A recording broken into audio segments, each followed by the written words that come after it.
Selamat datang di Asinkronus Ekonometrika 1. Perkenalkan saya Fajri, dosen di Departemen Ilmu Ekonomi dan Studi Pembangunan FEB Undip akan menyampaikan latihan 10.5. 10.5 ini merupakan rangkaian terakhir dari latihan 10, jadi Anda bisa menyimak secara komprehensif latihan praktika 2 untuk mengetahui bagaimana secara praktis estimasi ditentukan menggunakan software. Nah, diberikan model untuk menilai dampak kebijakan The Fed dalam menderegulasi suku bunga mulai dari Juli 1979 digunakan model berikut untuk periode triwulan 1975 sampai dengan 1983. Berarti di tengah-tengah itu di sepanjang periode, ini kalau saya bikin panjang periode seperti ini 1975, nah ini 1983, maka di periode ini itu ditetapkan deregulasi suku bunga, ya kan gitu ya. Apakah The Fed itu makin punya stand untuk menaikkan suku bunga, dan apakah sesuatu yang dikerjakan atau dilakukan oleh The Fed itu mampu mengerek suku bunga Treasury Bill 3 bulan, ya. Oke. Jadi kalau ini adalah Treasury Bill 3 bulan, kemudian P adalah tingkat inflasi yang diharapkan, berarti expected inflation, eh, kemudian UN gitu ya. UN itu unemployment, kemudian M itu adalah money supply gitu ya. Kemudian Y ini adalah suku bunga treasury periode sebelumnya, T-1, dan ini adalah eh, deregulasi tadi itu ya. Ya, jadi semakin dideregulasi berarti kan semakin dilonggarkan ya aturan-aturan itu, maka bisa mengerek suku bunga atau tidak. Nah, berdasarkan angkanya di sini positif kan ini. Artinya eh, deregulasi suku bunga itu mampu menaikkan Treasury bill gitu ya, di Amerika Serikat gitu ya. Nah, dan itu masuk akal gitu ya. Kalau suku bunga dideregulasi, kemudian implikasinya adalah naiknya yield Treasury bill itu, yield SPN ya, untuk di SIDA gitu ya. Nah, oke, kita akan interpretasi dari setiap variabel yang kita pilih tadi itu. Oke. Oke, dari yang pertama dulu. Yang pertama adalah apa itu? PT, berarti ekspektasi inflasi. Berarti ketika ekspektasi inflasi meningkat 1%, maka eh, suku bunga Treasury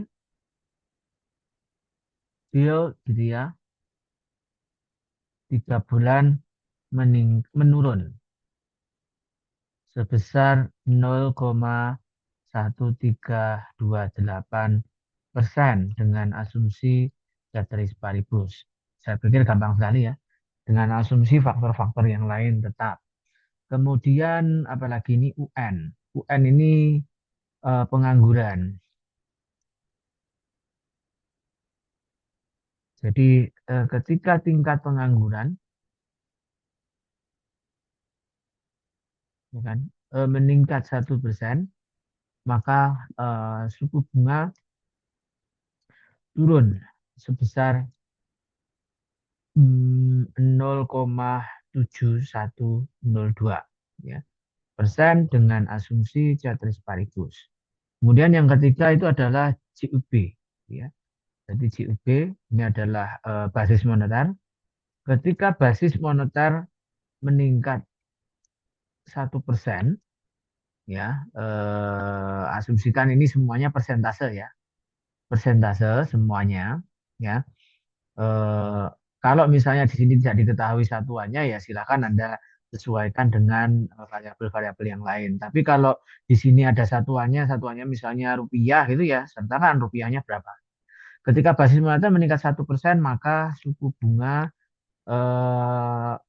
menurun atau turun sebesar 0,2389% dengan asumsi ceteris paribus gitu ya. Dan Y itu suku bunga periode lalu, berarti suku bunga periode lalu itu sebenarnya tidak perlu diinterpretasi, tapi boleh kalau kalian mau interpretasi. Dan yang kedua adalah deregulasi. Jadi di deregulasi ini ketika hmm,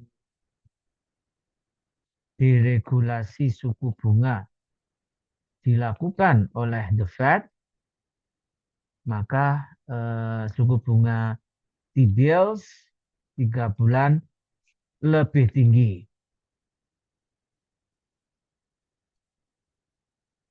Lebih tinggi 2,58% dibanding sebelumnya ya, sebelum diselenggarakan deregulasi tadi itu. Ya itu ya kira-kira apa interpretasinya.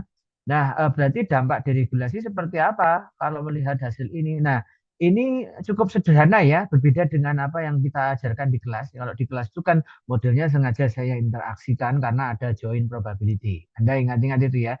Kenapa ada joint probability dan kenapa harus dijumlahkan? Nah, kalau seperti ini tidak perlu dijumlahkan, Anda langsung tembak angkanya, berarti bagaimana itu terhadap pengerekan suku bunga. Jadi semakin ada deregulasi, suku bunga makin terkerek meningkat. Gitu kan. Nah, itu salah satunya. Berarti yang itu jawaban yang A ya. Yang ini tadi jawaban yang A. Ini berarti jawaban A. Kemudian berikutnya adalah jawaban B. Nah, jawaban B itu suku bunga, deregulasi suku bunga mampu mengerek. Suku bunga mampu mengerek atau menaikkan T-bills sebesar 2,58% dengan asumsi ceteris paribus. Dan Anda buktikan dengan uji T-nya ya. Jadi silakan diuji T secara manual ya untuk ini. Kalian bisa uji T ini apakah dia signifikan atau tidak berdasarkan nilai yang tersedia tersebut. Oke, yang terakhir adalah koefisien PT UN unemployment dan MT bernilai negatif. Dapatkah Anda memberikan ulasan ekonominya kira-kira apa? Oke, ini sekarang berarti jawaban C. Yang pertama adalah PT. Jadi ada yang namanya PT, ekspektasi inflasi, PET ya, maksud saya ya, PET, P expected gitu ya. Dan juga satunya adalah inflasi stand inflation gitu ya. Jadi kalau misalnya sekarang ini nilai inflasinya terkendali, terus kemudian diekspektasikan meningkat, nah itu berarti bank sentral harus berhati-hati kan begitu ya, harus berhati-hati. Tapi kalau mekanismenya gimana ya? Kalau misalnya masa depan ini diekspektasikan akan terjadi inflasi, maka dalam jangka waktu saat ini suku bunga harusnya diturunkan dulu kan gitu kan? Biasanya kan begitu ya. Oke. Jadi idealnya kan ketika posisi PT, nah ini adalah harga saat ini sudah tinggi dan diekspektasikan harga itu naik, maka sebaiknya suku bunga tentu akan makin tinggi. Kan begitu ya. Sehingga ketika harga makin tinggi, itu menginformasikan bahwasannya eh, apa namanya jumlah uang beredar itu terlalu banyak sehingga untuk menaikkan nilai jumlah uang beredar tadi itu ya dengan cara menarik minat untuk eh, menanamkan dananya atau mengalokasikan dananya dalam bentuk finansial atau non finansial yang lain ya tapi dalam fokus ini adalah finansial aset finansial. Nah idealnya kan makin tinggi, tapi di situ negatif, berarti tidak sesuai dengan teori, ya kan? Jadi tidak sesuai dengan teori. Nah, silakan Anda uji, ya, diuji secara statistik dulu, ya kan? Oke, jadi pertama saya kaidah hipotesis, kemudian uji T, gitu ya, uji T atau menentukan T hitung dan membandingkan T hitung dengan T tabel. Oke ya, jadi kira-kira untuk soal yang C itu kalian harus uji dulu PT-nya itu dipastikan apakah dia signifikan atau tidak. Nah, kaidah hipotesis saya pikir Anda udah paham betul tentang itu, yaitu H0. H0-nya itu adalah, pakai ini aja ya, beta 1, ya kan, sama dengan 0. Dan H1-nya, H1-nya itu adalah beta beta 1. Nah, kurang dari 0 kan, itu kan aslinya kan begini, tapi kan aslinya begini kan. Oke, jadi ini aslinya bukan begini, tapi seperti ini ya. Oke. Dari sisi tandanya saja sudah berbeda meskipun signifikan, itu sebetulnya hasilnya juga pastinya nggak signifikan, gitu. Jadi tolong diingat ya, sesuai dengan apa yang saya katakan di kelas. Anda hitung T-hitungnya adalah T sama dengan beta 1 per SE beta 1. Seperti ini ya. Oke, jadi saya akan ketemu nilai min 0,1328, ya. Min 0,1328 eh, dibagi dengan 0,0992. 0,00992. Oke ya. Nah, ini kita hitung menggunakan kalkulator aja. Kalkulatornya itu adalah min 0, berapa tadi? 1328 dibagi dengan 0,0992. Oke, min min 1,387. Min 1,3387 sekian. Nah, membandingkan dengan T tabel tadi, T-nya untuk df, eh, koma alfa, df ya. Saya nggak pakai gambar ini ya. Jadi kita hitung nih T-nya. Berarti T untuk alfanya adalah one tail, ya, berarti 0,05, koma df-nya itu, nah kita hitung df-nya ya. Df-nya berapa df-nya? Dari 1975 ke 1976 kan butuh satu periode ya, 2 berarti 2, dan 2 di akhir, ya, 2 di awal dan 2 di akhir. Jadi kita hitung df-nya ya, df-nya kita hitung dulu di sini. N-nya adalah 1983 dikurangi 1977 berapa nih? Kita lupa tadi, 75. 75 dikali 4 ditambah 2 di awal dan 2 di akhir, ya. Oke, berarti kita ketemu nilai berapa nih? Ya, C ya. 1983 dikurangi 1975. Ini dikali 4 ditambah 4. Ditambah 4. Oke ya, jadi temu 36. Berarti N-nya adalah 36. Berarti DF-nya adalah 36 dikurangi K-nya itu adalah 1, 2, 3, 4, 5. 5 min 1. Berarti 5 min 1. Berarti sama dengan 30 ya. Oke, berarti N-nya 30, DF-nya 30. Berarti ini DF-nya ketemu 30. Nah, kalian bisa coba hitung tabel T untuk nilai yang sekian itu kira-kira berapa sih ininya, gitu ya. Untuk wantil ya, wantilnya tabel T. Kita bisa cek ini tabel T. Kalian bisa browsing ya tabel T-nya. Saya browsing dulu untuk 1 sampai 40. Nah, ini bagus ini. Ada tabel T yang ringan ini. 1 sampai 40 dan tentunya adalah eh, bandel. Ya, bandel tadi.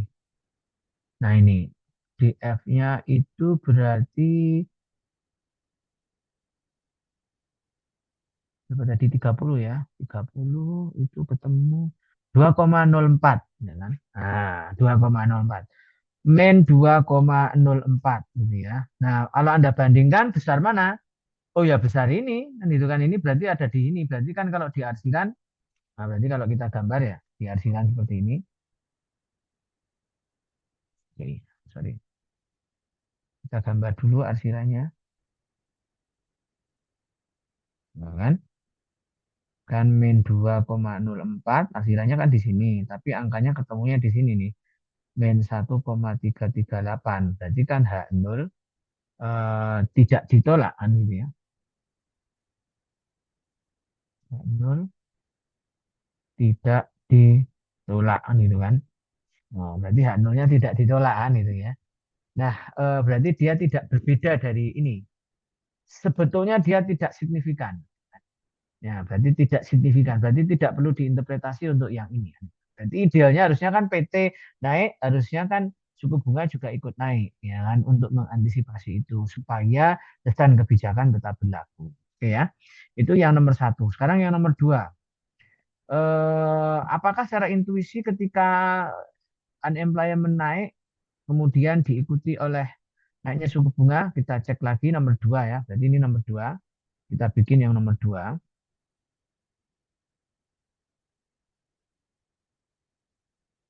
Oke, tadi katanya adalah ketika U naik maka suku bunga itu turun, kan gitu kan? Gambarnya kan begitu ya, U naik suku bunga turun. Ya, kita lihat lagi ini kurva Phillips gitu ya. Nah, kurva Phillips bentuknya seperti ini kan, downward sloping. Nah ini, nah ini berarti P1 dan ini adalah U1. Pada saat penganggurannya naik berarti kan U2 nih. Kan gitu ya. Ini berarti pengangguran naik atau delta U naik. Ya kan? Delta U naik kan gitu kan. Kalau delta U naik berarti kan delta P-nya turun gitu ya.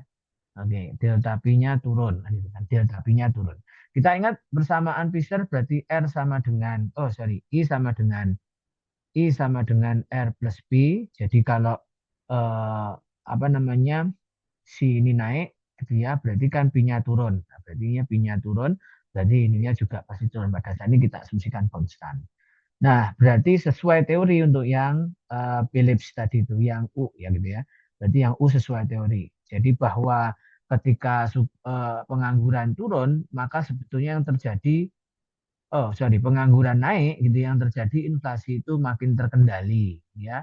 Banyak masyarakat tidak melakukan belanja sehingga daya belinya mengalami penurunan. Nah, penurunan daya beli ini direfleksikan oleh turunnya tingkat harga tersebut, gitu ya. Pada saat tingkat harga turun, maka bank sentral tidak perlu lagi menaikkan suku bunga sehingga masyarakat akan lebih senang untuk bertransaksi dibandingkan berjaga-jaga maupun berspekulasi. Kan gitu ya. Itu salah satunya untuk intuisi nomor berada ini nomor 5 yang nomor 5, nomor 3 yang UN. Nah, sekarang yang M itu kenapa kok bernilai negatif? Coba kita lihat yang M itu ya. Ini ya, M bernilai negatif. Nah, M itu kan M per P seperti ini. Terus kemudian ini R kan gitu ya. Nah, kita ingat lagi seperti ini. Money supply M per PS gitu ya. Mula-mula punya keseimbangan di sini. Berarti ini adalah M per P bintang 1. Nah, itu di R1. Nah, kalau misalnya Bank Sentral berencana untuk membeli surat-surat berharga, maka yang terjadi jumlah uang beredar akan meningkat, kan gitu kan? Oke, M per PS-nya meningkat. Ini adalah salah satu bentuk deregulasi suku bunga, ya kan?